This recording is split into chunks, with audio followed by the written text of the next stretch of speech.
Yeh rahayu rahayu rahayu maradika rahayu kang sami pinanggih widodone ing sambekala tinebihna marang sakataing bilai cinaketna agung redana mugi tansah manggih sukaraharja bagya mulya antukna wahyuning Gusti ingkang cumandha ing jiwangga kita sadaya waradin sagung dumadi dimen antuk asingjang lila tulus suci jujuring wardaya eling pandumaning pakarti pasrah sumarah purbaning Gusti. Selamat malam, selamat berjumpa kembali. Mohon maaf bila mungkin dalam pertemuan ini nanti ada kekurangan, kurang sopan, kurang tata krama. Yang pasti semua di antara kita adalah saudara, sehingga tidak ada lagi perbedaan-perbedaan yang berarti untuk kita permasalahkan.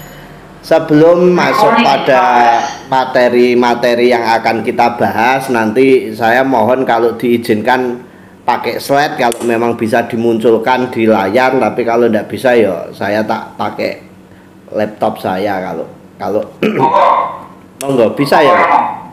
Ya ini ya agar mempermudah pakai slide. Ya.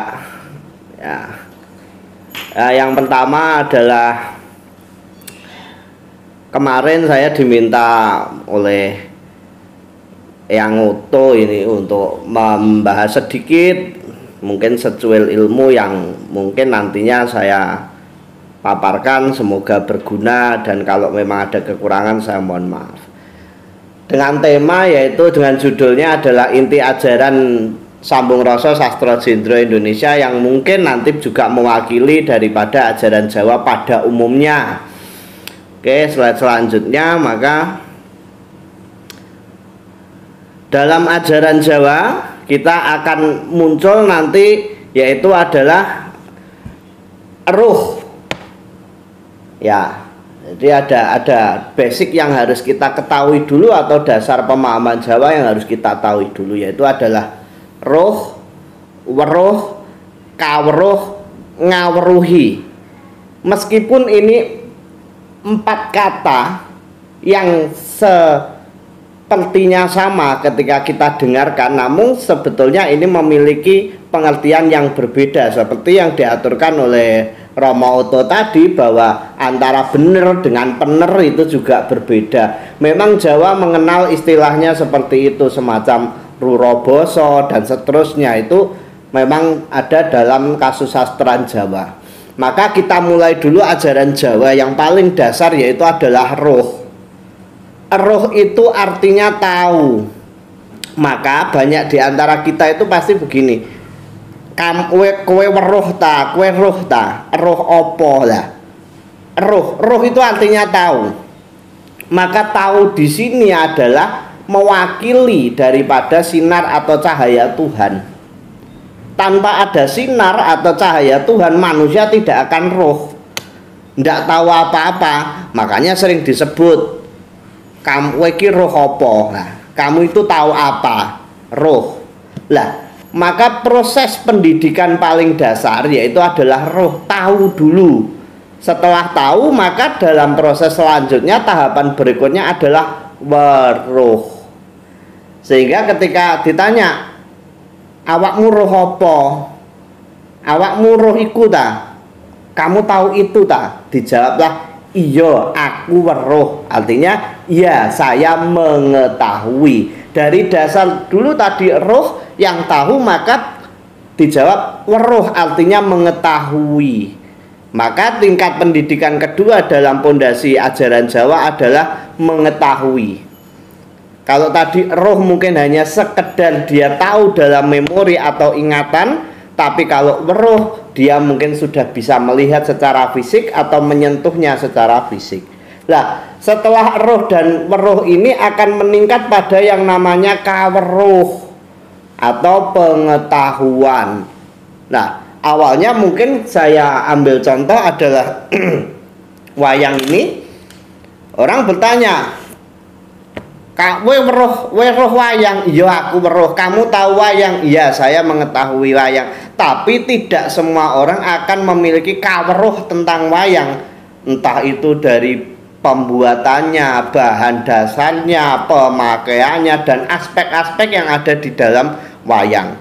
Mulai dari bahannya kulit, prosesnya adalah tatah, sungging, gapit, dan seterusnya sampai pada pertunjukannya yang memiliki banyak unsur-unsur, baik unsur kebudayaan, unsur spiritual, dan lain-lain kalau kita kembangkan. Karena mungkin dari puncak-puncak kebudayaan Jawa itu adalah wayang. Oke, setelah kita tadi tahu, mengetahui, maka di situ akan muncul pengetahuan. Nah, setelah roh, weruh, kaweruh, lah proses terakhir adalah ngaweruhi. Maka proses ngaweruhi adalah melaksanakan pengetahuan tersebut. Oleh sebab itu Jawa sendiri harus melalui tahapan-tahapan ini. Tanpa kita roh, tanpa kita weruh, tanpa kita memiliki kaweruh, pengetahuannya juga, kalau toh orang sampai pada tahapan kaweruh, yang terjadi adalah rebut balung tanpa isi, ibaratnya adalah berebut tulang tanpa isi. Maka proses selanjutnya adalah ngaweruhi atau melaksanakan pengetahuan tersebut agar kita betul-betul sempurna dalam memahami pengetahuan. Pengetahuan sekarang ini yang paling penting adalah melaksanakannya. Maka setiap ajaran apapun itu sifatnya pasti baik, tujuannya baik. Cuman ada satu proses yang kadang itu hanya berhenti pada teoritis, metodologis. Metodenya bagus, teorinya bagus, sangat sistematis, tapi tidak pernah dipraktekkan. Itu artinya kita hanya berhenti pada tataran kaweruh. Sehingga tataran selanjutnya ngaweruhi, pada umumnya kita akan tidak melaksanakan sehingga banyak gagal. Seperti contoh tadi meditasi. Meditasi itu kebanyakan gagal karena apa? Kita mencari fokus, kita mencari tenang, kita mencari damai. Wah, hidup kok disuruh tenang damai itu susah kalau kita tidak mengenal diri. Maka kembali pada topik pertama, ruh tadi. Tanpa adanya ruh, cahaya Tuhan yang melekat pada diri kita, kita tidak akan pernah tahu apa-apa. Itu poin pertama. Lah, bagaimana mensyukuri, berterima kasih kepada Tuhan karena kita sudah diberikan cahaya suci yang ada di dalam diri kita. Maka roh itu tadi harus ditingkatkan untuk menjadi weruh, kaweruh, sampai pada puncaknya kaweruh itu harus bisa ngaweruhi. Jangan sampai miturut Romo Oto nanti jarkoni iso ngajari ora iso nglakoni. Ya, itu nanti dapat bonusnya burnas kopen, bubur panas kokopen. Nah, akhirnya begitu nanti ya. Oke, lanjut. Nah, dalam ajaran Sambung Rasa ada yang namanya Parto Yudo Kusumo Swarso Karto Dinoto. Itu di slide saya selanjutnya, yaitu adalah Parto Yudo Kusumo Swarso Karto Dinoto. Lah, Parto Yudo Kusumo Swarso Karto Dinoto itu apa? Parto itu nama lain dari Arjuna atau Harjuna atau Janaka yang sangat kita kenal sebagai lelananging jagat, yang guantengnya seperti Romo Oto dulu, mudanya seperti itu. Nah, itu Arjuna. Yudo itu artinya perang, Kusumo itu bunga, Suwarso itu bisa diartikan waktu dari kata warso. Lah, Karto itu sebetulnya diambil dari bahasa Sanskerta yang artinya adalah pekerjaan yang sudah dicapai, unggul. Nah, namun pada kemajuan zaman, masuk pada zaman Jawa kuno, mengalami pergeseran semantik atau pergeseran makna yang artinya adalah makmur. Nah, artinya makmur. Karto itu makmur. Nah, mohon maaf itu slide-nya salah, harusnya makmur, diketik miring gitu. Maksudnya makmur, tak suruh huruf. Dinoto artinya adalah penataan. Maka Parto Yudo Kusumo Swarso Karto Dinoto ini akan dialami oleh setiap manusia. Karena orang Jawa selalu mengatakan bahwa setiap laki-laki maupun perempuan itu adalah satria, sehingga di situ dilambangkan dengan nama Parto. Nah, orang sejauh manapun melangkah, dia akan muncul yang namanya Parto Yudo. Artinya apa? Perang di dalam dirinya. Lah, peperangan dalam dirinya itu adalah peperangan batiniah, yang mungkin dulu masih dikasih ganteng, dikasih cantik, dikasih gagah, dikasih sehat. Begitu nanti mengalami proses waktu, orang akan merasakan, oh ternyata uangku tidak ada gunanya ya, ternyata fisikku ternyata sudah menurun, ingatanku mulai menurun. Ini namanya Parto Yudo, artinya apa? Peperangan seorang satria kusumo, artinya perang kembang, yaitu adalah perang untuk menemukan harum pada dirinya masing-masing. Maka dalam adegan wayang, kalau sudah masuk patet nyongo atau goro, setelah goro-goro itu akan ada perang kembang. Lah perang kembang itu perangnya satria dengan buto, yang dimaknai adalah perangnya manusia melawan dirinya sendiri, bukan berperang menghadapi yang lain, bukan. Maksud dari Parto Yudo Kusumo adalah Suwarso Kartodinoto, bahwa kita hidup ini tidak bisa selak, tidak bisa menghindari dari perjalanan waktu. Lah, perjalanan waktu itu diwakili Suwarso Kartodinoto, artinya apa? Sebisa mungkin manusia harus menata diri. Tapi itu sebisa mungkin. Kenapa saya mengatakan sebisa mungkin? Karena datangnya sinar Tuhan yang sudah ada di dalam diri kita biasanya ditutupi oleh kekotoran-kekotoran itu, sehingga kesadaran kita semakin tertutup.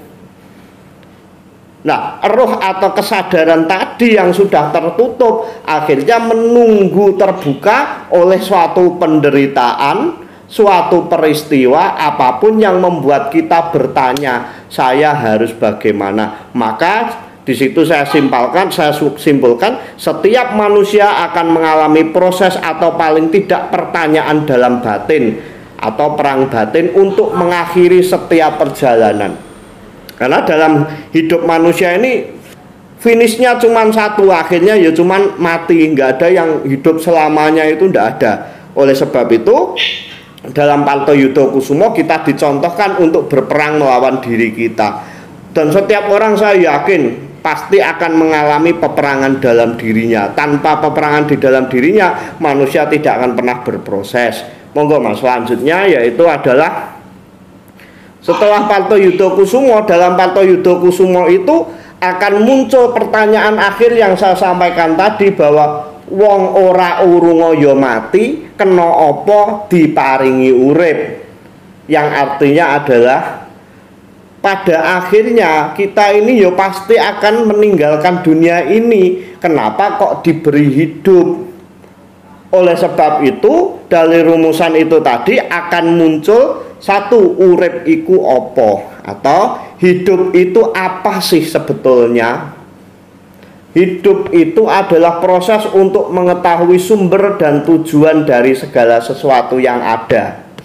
Bisa diartikan sangkan paraning dumadi, proses untuk mengetahui sumber dan tujuan dari segala sesuatu yang ada.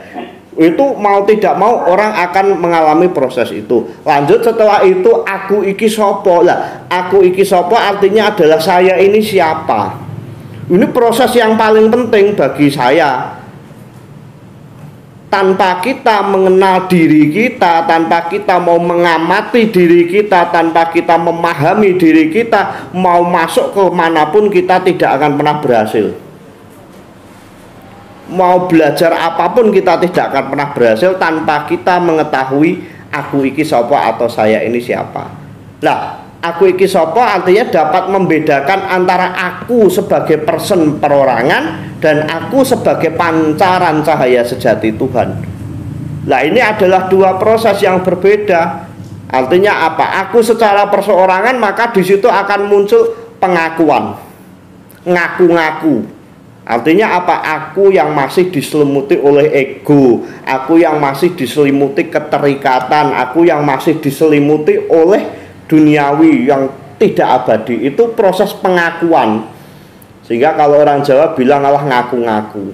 Nah, tapi kalau sudah pada tahapan aku sebagai pancaran cahaya sejati, maka kita orang Jawa biasanya akan menuju yang dinamakan paripurnaning gawe sampurnaning wangsit. Bali ora ana apa-apa, bali yo awale teko ora ana apa-apa, bali yo ora ana apa-apa. Artinya kita tahu dari mana dan akan kemana. Lanjut pada pertanyaan ketiga, yaitu adalah kudune kepiye. Maka kita harus bertanya, lah hidup yang sejati itu sebetulnya harus ada muncul pertanyaan-pertanyaan dalam diri agar kita mengetahui sejatine urip. Maka kudune piye? Maka di dalam Sambung Rasa merumuskan 4 hal kudune kepiye. Yang pertama adalah melalui netepi jejibahan atau menjalankan kewajiban-kewajiban hidup. Lah, netepi jejibahan urip itu apa? Kewajiban-kewajiban hidup mulai daripada sandang, pangan, papan, dan kebahagiaan. Ini rumusan 4 hal yang harus kita penuhi. Nggak ada orang hidup tanpa sandang, itu nggak ada, kecuali ya sudah rada owah gitu ya, itu bebas kan. Makanya ada lagu wong edan kuwi bebas. Iku wae butuh mental sing kuat ngoten. Baru setelah itu bayi lahir pasti disandangi. Nggak ada bayi lahir itu nggak disandangi, nggak ada. Yang kedua adalah pangan. Setelah disandangi manusia hidup pasti butuh makan, butuh asupan. Setelah itu papan.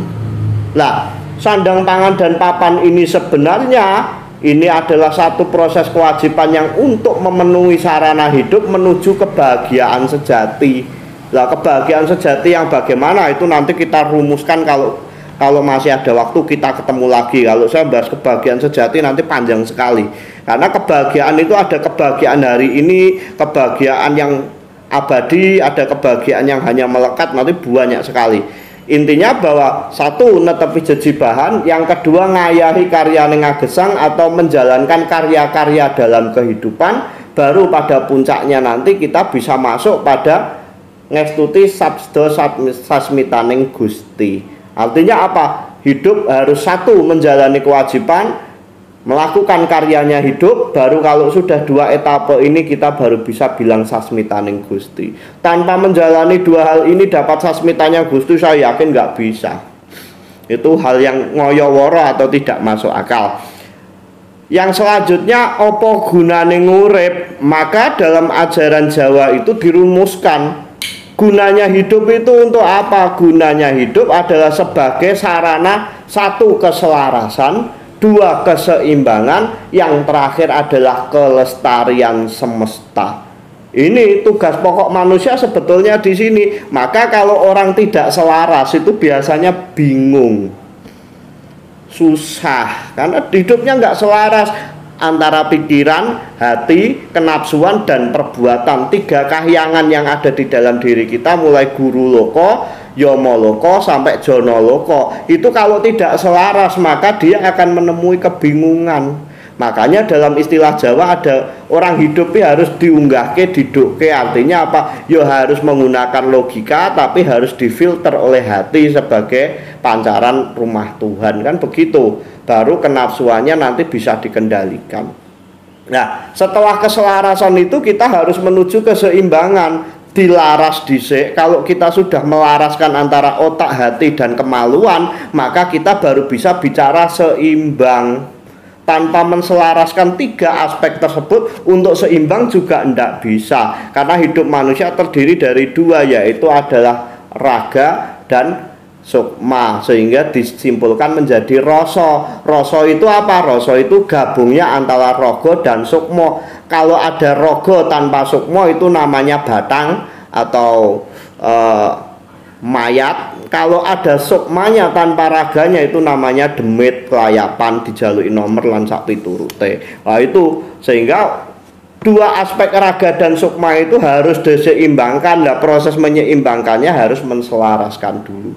Nah, tujuan terakhirnya apa? Untuk kelestarian semesta. Karena apa? Hidup ini abadi, akan terus berputar, berlalu. Besok ya cucunya, buyutnya, canggah, dan seterusnya. Maka hidup ini tujuannya adalah untuk kelestarian semesta. Oke, lanjutnya, Pak. Nah, karena tema kita hari ini itu inti ajaran Jawa, maka ajaran Jawa tadi yang patut kita jalani, patut kita pelajari sampai pada ngawruhi, yaitu adalah melaksanakan ajaran-ajaran tersebut. Karena kita Indonesia merayakan perbedaan, saya ingin menyukil sedikit, yaitu adalah Serat Tripomo. Serat Tripomo itu adalah karya dari KGPAA Mangkunegoro ingkang kaping sekawan, yang hidup di antara tahun 1809 sampai 1881. Beliau menyampaikan 3 tokoh utama, 3 contoh teladan yang baik. Tripomo dari kata tri, 3, pomo, patuladan, utomo, disingkat Tripomo. Ini banyak yang mungkin kadang tidak paham Tripomo. Tripomo itu artinya tri 3, po iku patuladan, mo utomo, 3 contoh utama, yaitu 1 adalah Bambang Sumantri atau sering kita dengar dengan nama Patih Suwondo. Nah, itu nanti ada tembangnya, cuman kapan-kapan kalau kita ada waktu kita kaji Macapatan, monggo. Lah wonten malih tuladeng prayogi, wah itu dan seterusnya itu. Lah Bambang Sumantri ini mewakili zaman Palwagakala. Palwagakala itu peperangan antaranya raksasa, Palwaga itu monyet. Wah, perangnya raksasa dengan monyet, di situ belum mengenal moral, Pak. Makanya zaman perang Ramayana itu zaman belum mengenal moralitas, itu masih sangat-sangat jauh. Kalau saya boleh nyuplik sedikit, Romo Oto ada 4 perang besar yang harus kita lalui, yaitu adalah pertama yang dinamakan perang Ramayana, yang di sini atau sering disebut Palwagakala, perangnya raksasa dengan kera. Perang kedua, perang dunia kedua itu yaitu adalah perang Pamuksan, itu perangnya Prabu Pandu dengan Tremboko. Yang perang dunia ketiga itu adalah Gojali Suto, itu perangnya Kresna dengan Setijo anaknya. Lah perang dunia keempat itu nanti adalah perang Baratayuda Jayabinangun.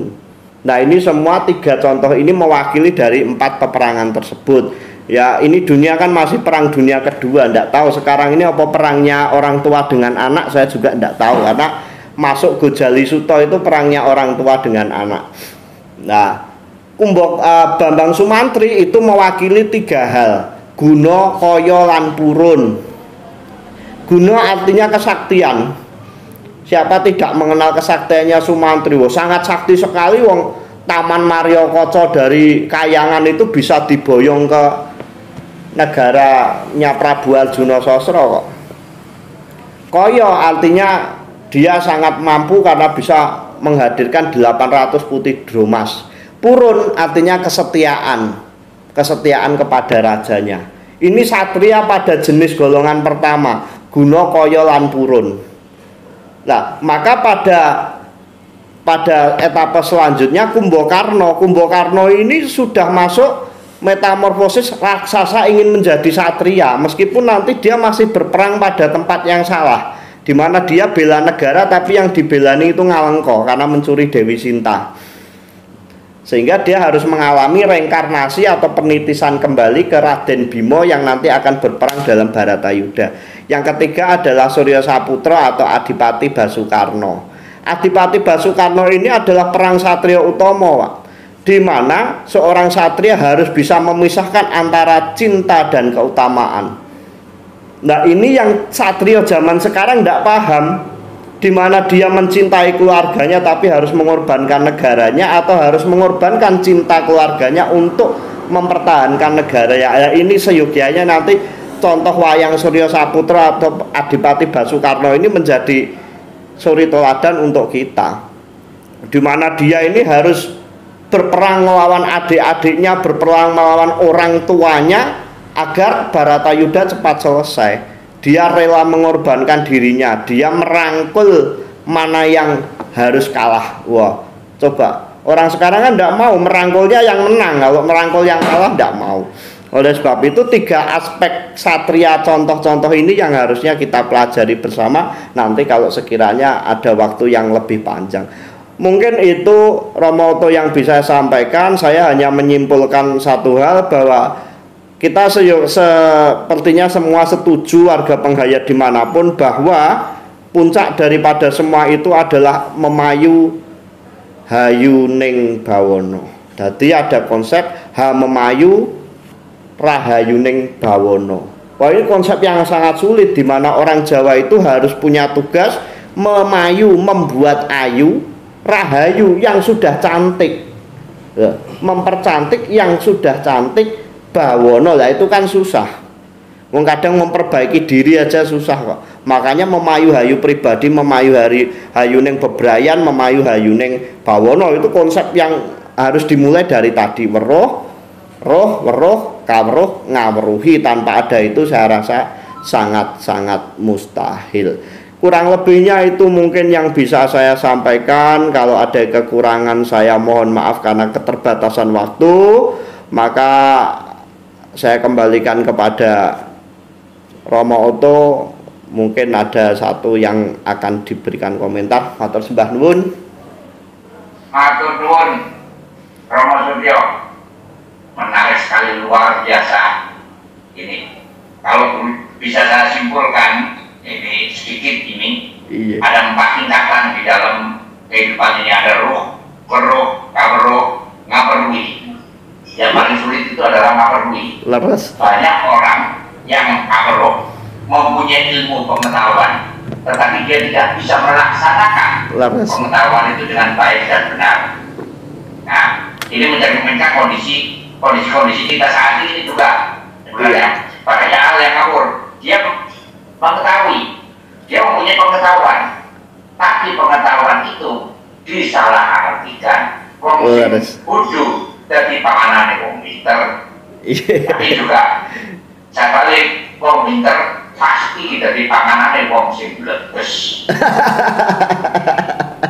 Ini masih juga. Jadi, nah, ada Pak. Kemudian ada lagi istilah Parto Yudo Kusumo Suwarso Dinoto. Nah, ini juga menarik. Tapi ada satu hal yang sebenarnya perlu lebih diperjelas ini. Iya. Ada istilah orang uruko ya mati. Orang itu biar bagaimanapun juga pasti akan mati. Kalau pasti akan mati, terus buat apa gunanya orang hidup? Kan begitu pertanyaannya. Tapi di bawahnya ada istilah aku. Ini aku ini sopo. Urip iki apa? Aku iki sapa? Aku iki sapa? Kudune piye? Nah ini kudune piye? Ya ini apa gunanya urip? Ada istilah yang saya garis bawahi adalah istilah aku. Nah, ada orang yang mengatakan juga ada yang membedakan antara aku dengan insun. Nah ini mungkin ini bisa lebih dijabarkan. Yang benar itu aku atau insun. Aku itu di situ digambarkan bahwa aku secara manusia yang belum sadar atau manusia belum tercerahkan. Sehingga kalau dalam topik ingsun, ing itu kata sambung atau kata penghubung.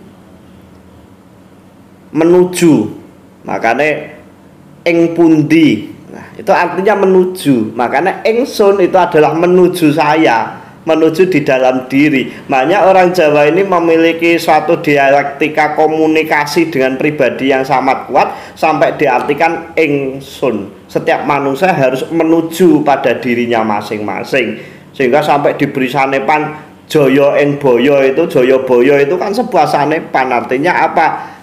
Kediri, kembali jati diri.